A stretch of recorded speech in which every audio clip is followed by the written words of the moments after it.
Hi అందరికీ నమస్కారం. Welcome to my channel Satvik and Partha. Today recipe మునగాకు సూప్. ఎలా తయారు చేయాలో తెలుసుకుందాం. ఫస్ట్ ఒక కుక్కర్ తీసుకోవాలి. అందులో మనం ముందుగా కడిగి పెట్టుకున్నటువంటి మునగాకుని యాడ్ చేసుకోవాలండి. తరువాత ఉల్లిపాయలను 4-5 వెల్లుల్లి రేకలను కూడా యాడ్ చేసుకోవాలి. 2 స్పూన్ల పెసరపప్పును కూడా వేసుకోవాలండి. తరువాత 1/2 టేబుల్ స్పూన్ మెంతులు, స్పూన్ జీలకర్ర, కొంచెం ధనియాల పొడి, కొంచెం పసుపు, ఒక టమాటో వేసుకోవాలండి. తరువాత కొన్ని వాటర్ని వేసుకుని క్లోజ్ చేసేసుకుని కుక్కర్ని 4-5 విజిల్ వచ్చేంత వరకు ఉంచుకోవాలి. 2 ఎండుమిరపకాయలను కూడా యాడ్ చేసుకోవాలండి. మనకి మునగాకు వల్ల చాలా హెల్త్ బెనిఫిట్స్ ఉన్నాయండి. మన బాడీలో ఉండే షుగర్ లెవెల్స్ని తగ్గిస్తుంది.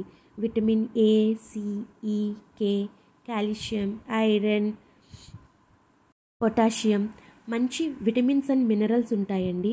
మునగాకుని డైలీ కన్జ్యూమ్ చేయడం వల్ల మనకి బాడీలో ఉండే షుగర్ లెవెల్స్ తగ్గుతుంది, ఇమ్యూనిటీ బూస్ట్ అవుతుంది, మంచి హెయిర్ గ్రోత్ కూడా ఉంటుందండి.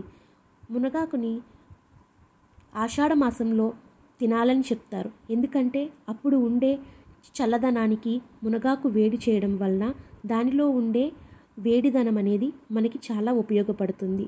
సో మునగాకుని ఆషాఢంలో అంటే జూలై, జూన్ నెలలో కంపల్సరిగా తినాలండి. సో చూపించిన విధంగా వాటర్ని సెపరేట్ చేసుకొని